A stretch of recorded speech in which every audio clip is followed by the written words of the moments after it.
Je vais vous montrer comment faire un Carolina et un Texas Rig avec l'aide de l'hameçon texan qui est présent dans le calendrier de l'Avent.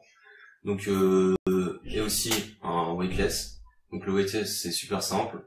On prend un petit worm, un shad, un leurre, n'importe quoi, et on le monte tout simplement sur l'hameçon texan. On vient pas rajouter de plomb ou quoi que ce soit. Alors des fois il y a des texans qui sont pré-plombés, mais un texan non plombé ça marche aussi très bien. Sur le texan je vais monter un petit dolly stick, et donc ce montage il va permettre d'attraper de la perche dans les herbiers, parfois des centres qui sont cachés, d'autres carnassiers. Sur des plus grosses tailles on va pouvoir cibler par exemple le crochet. Pour le montage Texas Rig c'est très simple. Vous avez votre corde de ligne sur lequel vous allez attacher un bas de ligne en fonction de l'espèce que vous recherchez. Par exemple pour le black bass on va pouvoir mettre des bas de ligne un peu plus gros, et pour la perche un peu plus fin. Vous accrochez ça à votre corde de ligne. Donc là la distance c'est vous qui choisissez en fonction de la discrétion que vous voulez avoir, et aussi parfois de l'élasticité. Ensuite donc sur ce bas de ligne on va venir mettre un plomb balle. Pareil, le grammage en fonction de là où vous pêchez. Derrière ce plomb balle, on va venir mettre une perle. Donc si vous voulez faire du bruit, avoir un petit tac à chaque fois que vous mettez une animation, vous allez mettre une bille en verre ou en plastique. Donc il y a différents bruits qui font différentes sonorités, différentes billes qui font différentes sonorités. Et on peut aussi mettre une bille en caoutchouc. Et ça vient éviter aussi d'abîmer le nœud à chaque fois qu'on va lancer, à chaque fois qu'on va faire taper le plomb balle dans l'hameçon. Donc là j'ai fait un bas de ligne qui est beaucoup trop court, mais vous pouvez aller beaucoup plus long. Et en fait, à l'avant ici, soit vous allez avoir votre nœud de raccord qui va bloquer le plomb balle, soit vous allez pouvoir mettre un émerillon si jamais vous voulez avoir un deuxième bas de ligne derrière. Donc une fois que vous avez mis votre plomb balle et votre perle, vous allez pouvoir juste tout simplement accrocher un hameçon texan. Donc voilà, là on a le montage qui est prêt. Donc comme j'ai dit tout à l'heure, un bas de ligne on peut mettre plus long. On peut aussi mettre un petit stop float sur cette partie juste devant pour pouvoir régler quand on veut la distance entre le plomb et l'hameçon. À l'arrière on va venir mettre un leurre. Donc je pense un petit finesse, ça pourrait être parfait.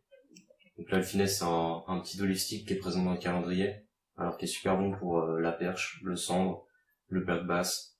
C'est un petit finesse qui est bon sur à peu près tous les poissons pour les attraptants, donc super là.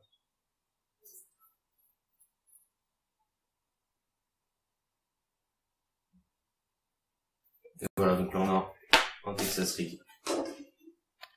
Donc par rapport aux animations sur ce montage, donc on lance normalement sur le poste choisi, et ensuite à chaque fois on va laisser descendre donc une première fois.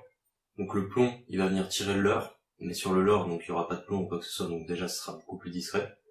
Et une fois que le plomb on sentira qu'on a touché le fond, on va pouvoir mettre des animations assez rapides, donc des bonnes tirées, et en fait ça va remonter, retirer le fil, et le plomb va venir taper en butée au niveau de l'hameçon. Et donc là si on met une petite bille en verre, ça va faire un tac, un petit bruit caractéristique.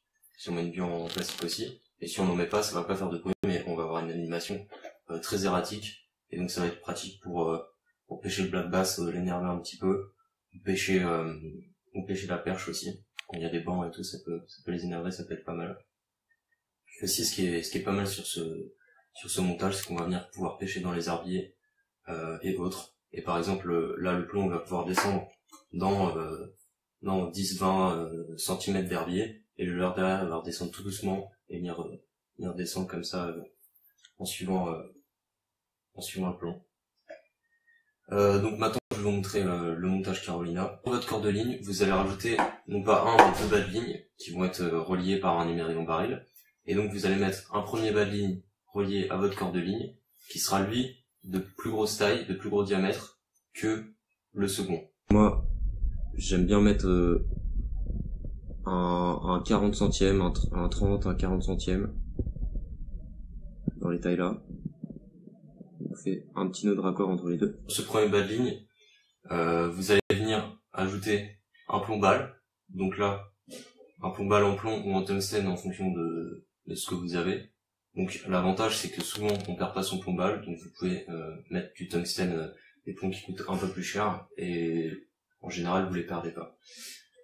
Donc derrière ce premier bas de ligne avec le plombal, on va pouvoir mettre une petite bille. Donc il y a certaines personnes qui mettent une bille en verre ou en plastique. Moi je vais plutôt mettre une bille en caoutchouc. Donc là celle-là elle est un peu grosse, on peut mettre une bille un peu plus petite.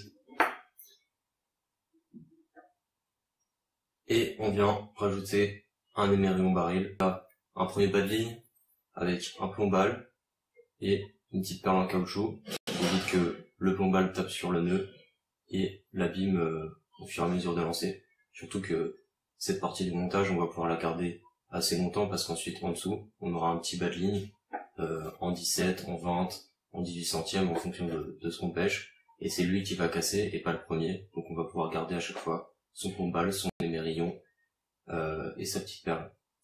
Donc derrière ça, on vient attacher le bas de ligne en plus faible centième, comme je le disais. Et toujours, faut essayer d'être cohérent entre les diamètres qu'on utilise. On va pas mettre un 60 centième avec un 16 centième. Il faut essayer d'avoir à peu près, je dirais, un coef 2. Donc si on a un 40 centième, on peut mettre un 20 centième derrière. Même moins que ça, un 35 centièmes avec un 20 centième, ça le fait déjà largement. Donc voilà, j'ai rajouté le bas de ligne. Et derrière, on va juste ajouter, comme d'habitude, l'hameçon texan.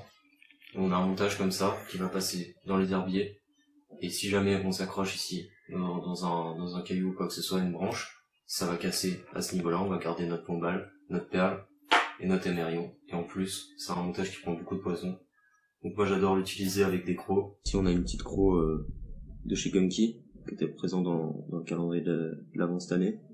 Avec le même montage, j'ai pu faire des belles perches de plus de 40. La première animation, on laisse tomber le plomb sur le fond et tout simplement le leurre à la pause, il va descendre, papillonner et venir rejoindre le fond. On remet une tirée, on laisse tomber le plomb à nouveau, on laisse descendre le leurre. La deuxième animation, qui est un petit peu plus différente, c'est on va juste laisser tomber le plomb sur le fond, prendre contact et traîner le plomb sur le fond sur un linéaire. On peut faire du linéaire, mais c'est bien parfois de faire des petites pauses pour laisser le leurre descendre sur le fond. On avance 4-5 tours de moulinet et on laisse à nouveau descendre un petit peu le leurre, qui est très bon pour pêcher dans les covers, dans les herbiers, parce que ça passe partout.